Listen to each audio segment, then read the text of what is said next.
Hello friends. आज का dictation आनंद मासिक पत्रिका अंक 11 से लिया गया है, जो कि 3 स्पीड 80 शब्द प्रति मिनट, 90 शब्द प्रति मिनट, 100 शब्द प्रति मिनट की गति से डाला जाएगा। इसके अलावा आपको टेलीग्राम की लिंक नीचे डिस्क्रिप्शन बॉक्स में मिल जाएगी। इसके अलावा आपको अनेक प्रकार की प्लेलिस्ट की लिंक भी नीचे डिस्क्रिप्शन बॉक्स में मिल जाएगी, जैसे कि रामधारी गुप्ता खंड 1, रामधारी गुप्ता खंड 2, newspaper dictations, 10 minute non stop dictations, free practice batch dictation, previous year में एग्ज़ाम में बोले गए डिक्टेशन, साथ ही कठिन शब्दों की आउटलाइन वाले शॉर्ट्स भी मिल जाएंगे। और अगर आपको हमारा यह प्रयास पसंद आता है तो वीडियो को लाइक ज़रूर करें, इससे हमारा मनोबल बढ़ता है। तो ज़्यादा समय ना लेते हुए डिक्टेशन स्टार्ट करते हैं 5 सेकंड के बाद।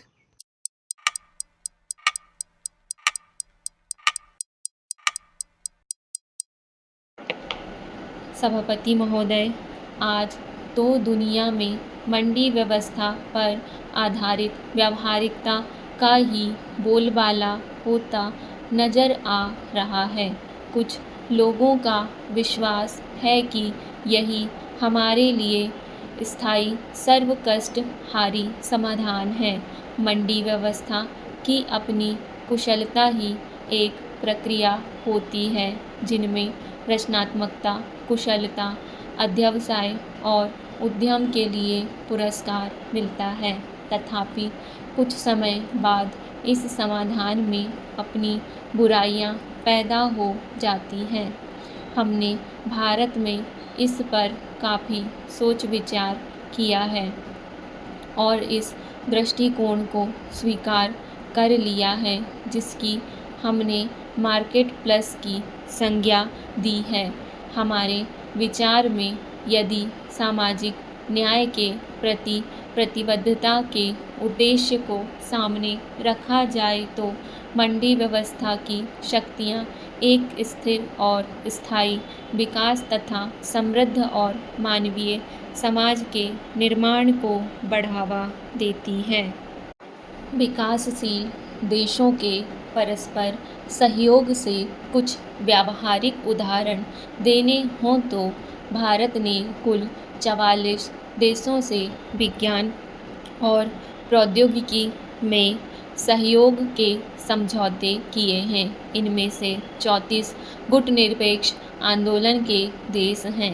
भारत की वैज्ञानिक और औद्योगिक अनुसंधान परिषद ने अलग अलग गुटनिरपेक्ष आंदोलन के 21 देशों सहित कुल 31 देशों की समकक्ष संस्थाओं से द्विपक्षीय वैज्ञानिक करार किए हैं।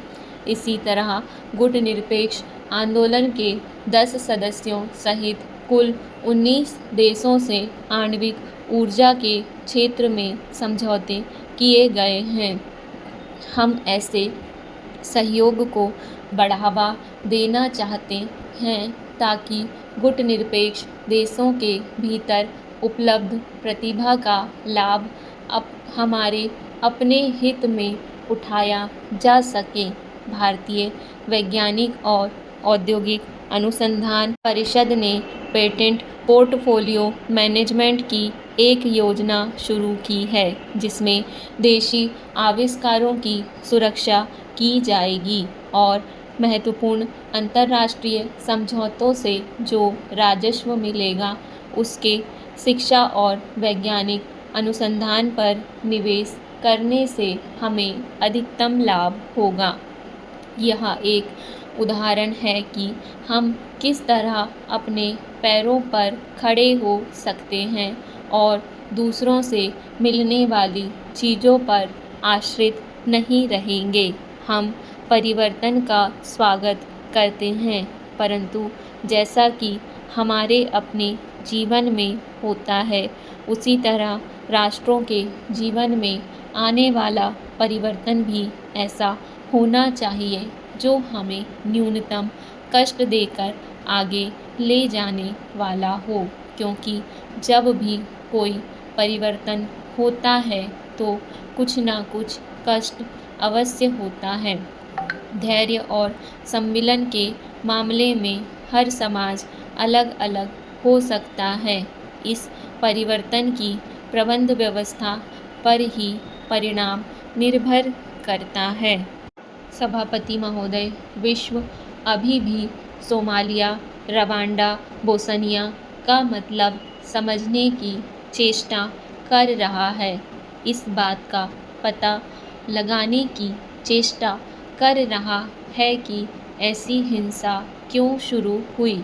इसलिए उसे समझ लेना चाहिए कि ऐसी घटनाएं यदि अपवाद की जगह नियम बन गईं तो विश्व का अस्तित्व नहीं रहेगा। हमें क्रमिक विकास के लिए उसी तरह समय या वक्त मिलना चाहिए जैसा कि विकसित देशों के क्रमिक विकास के लिए मिला।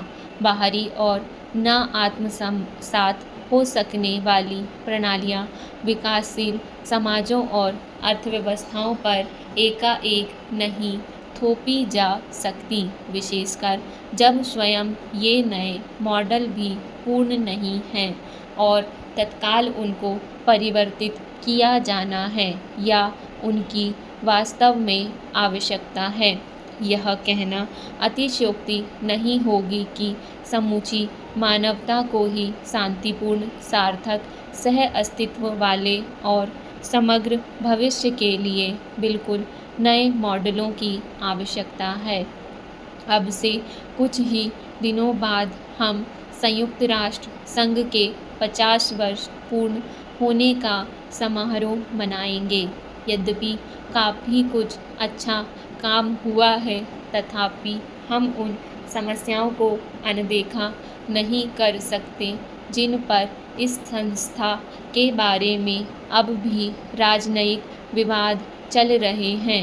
यदि गुटनिरपेक्ष आंदोलन सत्य और न्याय को कार्यान्वित करने वाली शक्ति है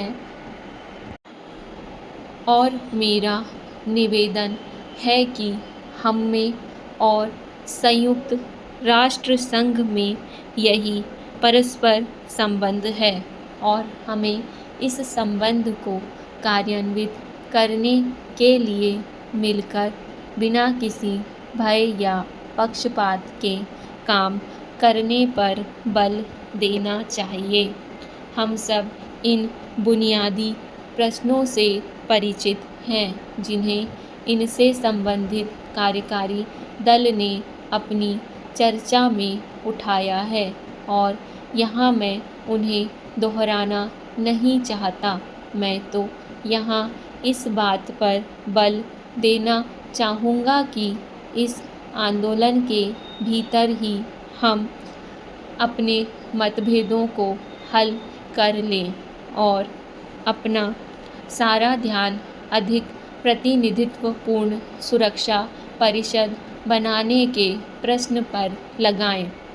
भौगोलिक दृष्टि से भी और सामाजिक व आर्थिक दृष्टि से भी विकासशील देशों को ध्यान मिलना चाहिए और हमारा विचार है कि इस कदम से विकासशील विश्व के सिद्धांतों और प्राथमिकताओं को स्वीकार किया जाएगा और इस तरह संयुक्त राष्ट्र संघ विश्व के मामलों पर अधिक संतुलित और समग्र दृष्टिकोण अपना सकेगा।